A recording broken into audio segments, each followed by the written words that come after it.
Hello and welcome to the Mill Creek View CEO Special with me, your host, Steve Abramowitz, where I interview the best business people and entrepreneurs.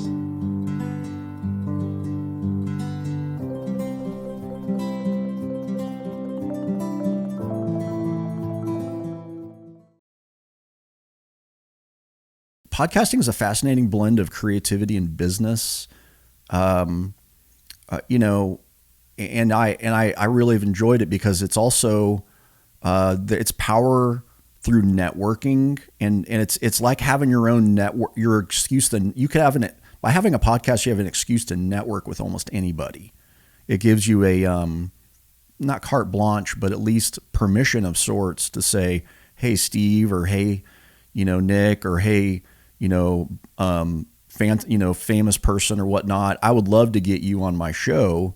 Because everybody, in the end of the day, wants publicity, but it's been a fascinating blend of creativity and business. And at the end of the day, it's relationships. Typically, they spend up to $35. The average in the nation right now is about $35 in digital marketing to attract a family to a church. We're delivering that for $1 or $2. So when the pastor's done with the event, he can look at a list of people and see all these new visitor forms that we provide to him.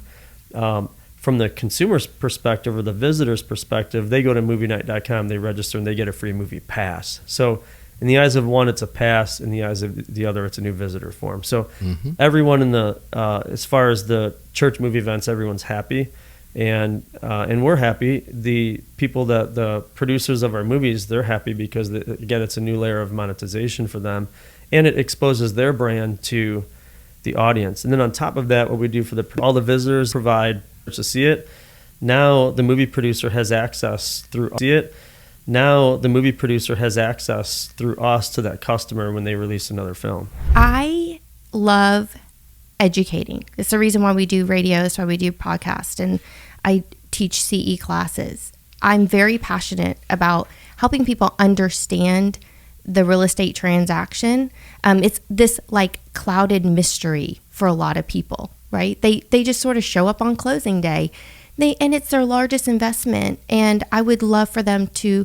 It's something that they rarely do. Most people rarely buy and sell real estate, but that it's so important. And so every step of our process is laid out in such a way that it's educating the consumer along the way. So the order set up, the title is searched and examined, and we're preparing a commitment. But most title companies don't send that commitment to the consumer, to the buyer or the seller. They may, on commercial transactions, send it to the real estate agent, and they always send it to the bank. You wanted to be able to offer the easiest home loan process available, but at the best price too. You wanted to be small enough that we can shake hands and look people in the eyes, but big enough that you can compete with the big guys. And you say you've done that. How did you do that? Truthfully, the easiest answer to that is the people I've been able to get to follow me. I've got so many smart people that work with me every day, way smarter than old Glenn here. And I get out of their way. I'm not an anchor. I try to be the wind in their sail and let them grow. But the key is knowing the right amount of technology compared to the right amount of looking people in the eye. The also key is knowing your markets. Every market's just a little bit different, and you can't treat every market the same. A lot of our big competitors, and they're good companies, so I don't want anybody to think I'm talking bad, they treat every loan, every customer the same. They got boards to answer to. They got numbers to hit, and that's not us. We don't have a board we're answering to. We don't have numbers we need to hit. We grow because we want to grow, and we grow because we want to grow with who we're growing with. And I think that's a real key to take every single person, regardless if they're working with us, for us, or our referral partner, or a customer, and you treat them individually, because we're all individuals. Now, some of our customers, they need everything tech, and we're able to offer that. Well, you can do a loan with us and never talk to a person if you want to. But we also have the ability for you to come into our offices. We're scattered out regionally in about 7 states. Come in, sit down with an LO, talk to them, and let's go over your future plans. So I think that's where we differentiate is no one is a number to First Trust. It's a real valuable person to us. I mean, our company stands for something. We set out, we spent the better part of a year, John and I did, to figure out what we wanted the company to be, and more important, what we didn't want it to be. And I think that message of hope, instilling hope in creating characters that are honorable heroes, it was important to us. And I think Robert Harris really resonated with that mission. His incredible history and his experience is just, it's really over the top. We feel very blessed to have him on our team. Our daily conversations about storytelling, about how to package and develop a content on the top level, how to do distribution deals and sell our content. Like, these are the conversations we're having with him every day. And like John said, he's going to pseudo retired, but he sort of did this because of, first of all, his longstanding friendship with John, and then really buying into our mission of this company. So I think, a thing I want to add to that is earlier on in Robert's career, television and film was that. It was hope. We had heroes, people that we could look up to, people who made the right decision, people who, when they shook hands, that was better than any kind of contract. They would do the right thing. They would always turn back and help that person. And that's changed. We're looking at, one of the reasons we exist is because, pretty much everything that's being created right now has some level of negativity or a nihilistic outlook.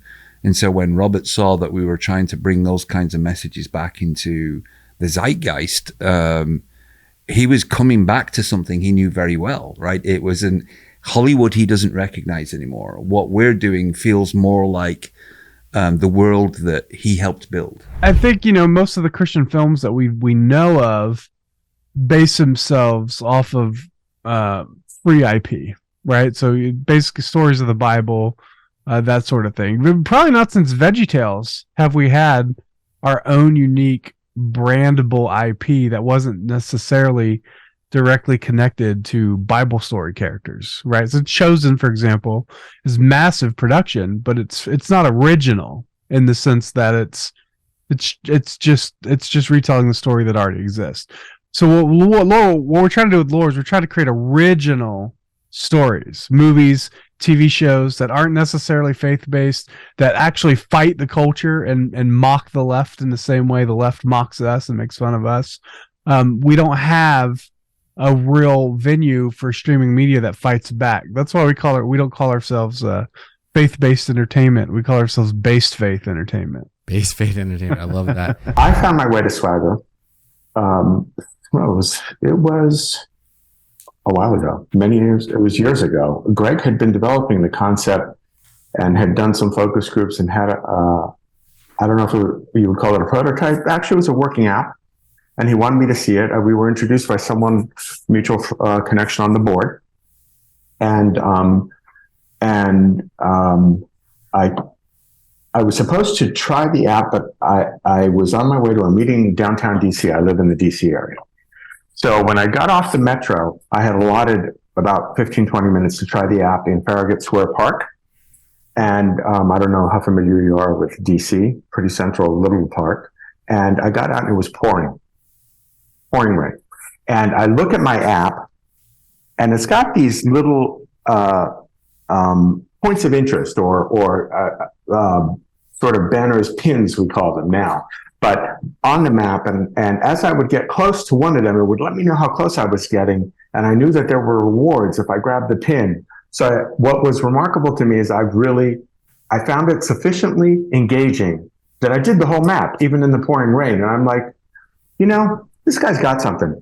If I find it engaging enough to do in the rain, he's got something. And I called him and told him that. And so then I started getting involved with the company. Well, think about this.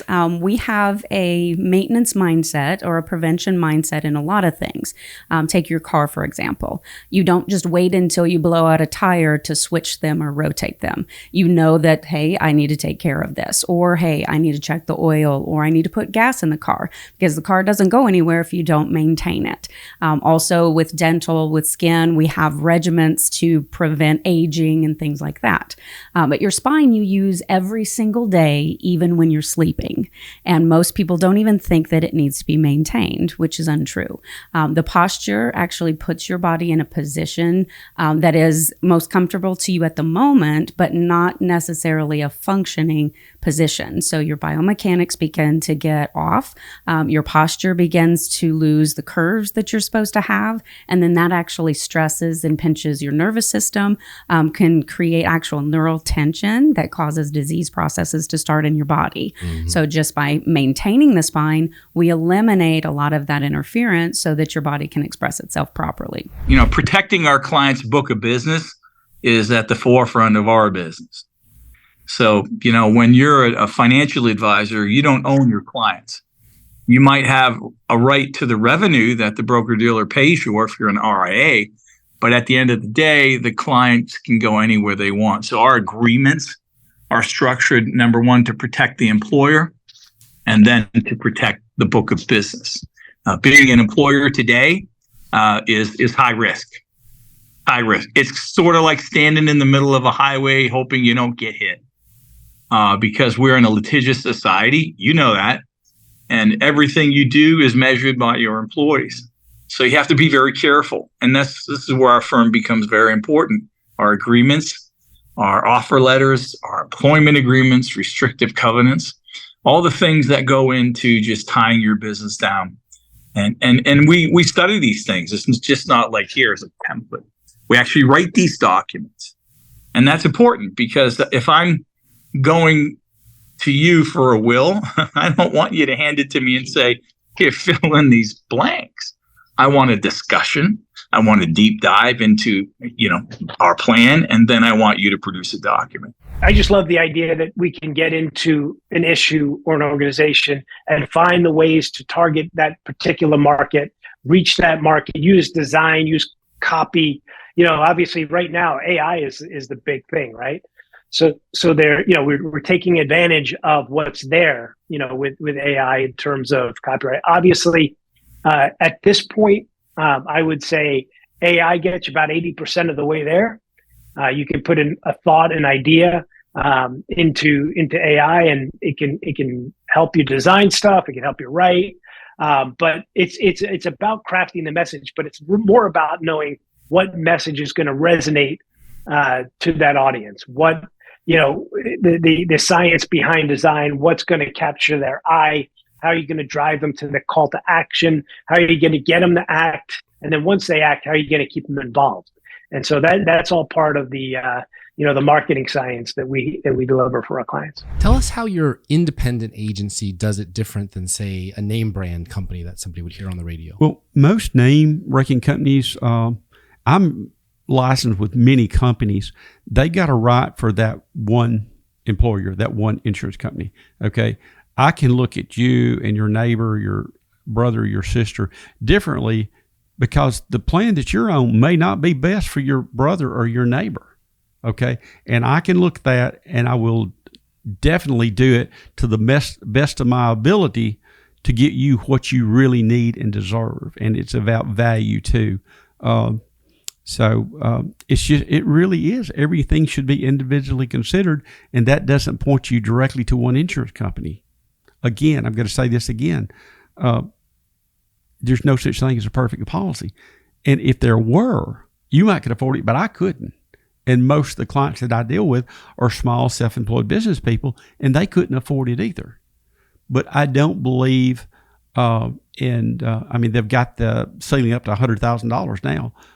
Where you get shared health insurance. That's wrong. It shouldn't be that way. And it's all about buying votes, and I'm blasting both sides. At the end of the day, it's all about fan engagement and driving fan engagement. And the other unique thing we do is that all of the transaction history that's created around all these different activities, especially when a fan is paying the performer, we have all that history. We have their email address, their phone number, where they live, when they saw the artist, how much did they pay, what time of day, what date. So you have all this rich, transaction history that basically enables the artists then to communicate directly with their fans because they have a way now to reach them. And then the other thing. By the way, I'm learning every day in this business. The other thing we learned is that, we've been told by multiple parties that when you're a new artist, up and coming artist, and you're trying to, get a record deal, the record labels won't sign you unless you can prove that you have a fan base. Makes sense. So you could be the Beatles and walk in, and if you can't prove you got fans that show up to your performances or whatever, they're not going to sign you. It's become very analytically driven, and so we provide another way for them to provide proof of the fact that people actually like their music. We have proven on irrigation water to increase yields, increase root mass, reduce chemical usage, and reduce fertilizer uses. So we're now in a major research at Auburn University and at Mississippi State on sod, soybeans, cotton, and hydroponic. And the main goal of that is to increase outputs or to clean diseases, or both? No. Okay. Well, I've mixed it up, but it's across the board on both. But the ag product that I just mentioned is strictly to improve root growth, yield, health of the plant, and reduce chemicals and fertilize. Got it. We've expanded our original technology from just the hydrogen atom to other elements that's found in water and fertilizer, so we can almost design the frequencies for the application. Well, if the U.S. were to lose the reserve currency status, what would the world look like? Yeah, very, very good question. And just to illustrate that, for example, what we do, we're working with the top 5 soy producers in Brazil, and their customers are Chinese. So they're pricing soy production grown in Brazil, and Chinese buyers are clearing and settling using dollars. Now, the Chinese don't want to use dollars. The Brazilians don't want to receive dollars. And so what we have been proposing for some time is, and it's now gathering steam, is, well, why don't you clear and settle your soy in Orioles? So instead of pricing it in dollars, price it in Orioles, which each one represents a 1 gram weight and measure of gold. And so if you take away the USD and just replace it with an Oriole, that's what we've been working on in terms of a transborder settlement currency. Now, because of the technology that we have evolved over the last 10 years, and it's really evolved quite dramatically. When we started in 2013, we built on top of something, as you mentioned at the opening, called the Colored Coin Protocol, which was built on top of Bitcoin. Well, we could clear and settle 4 transactions per minute, and the cost was in 20 to hundreds of dollars. So it really wasn't commercial. As we evolved a bit, we met the guys who were launching Ethereum, and they were able to improve transaction speeds to 15 transactions per second, which is, of course, a quantum leap ahead of 4 per minute. But when you think of, something like credit card technology, Discover Card launched in, 70 years ago, and credit cards today can process 1,700 transactions per second. So, you're not going to disrupt the payment system with the technology that's operating at 1/10 or 1/100th of the speed. So the breakthrough for us, the quantum leap forward, was our affiliation with Hedera. And we finished that build last August, in August of 2022. And we can now put through 10,000 transactions per second at a cost of 1/1000th of a penny. So we now have commercial speeds, and we've lowered the cost down to commercial grade.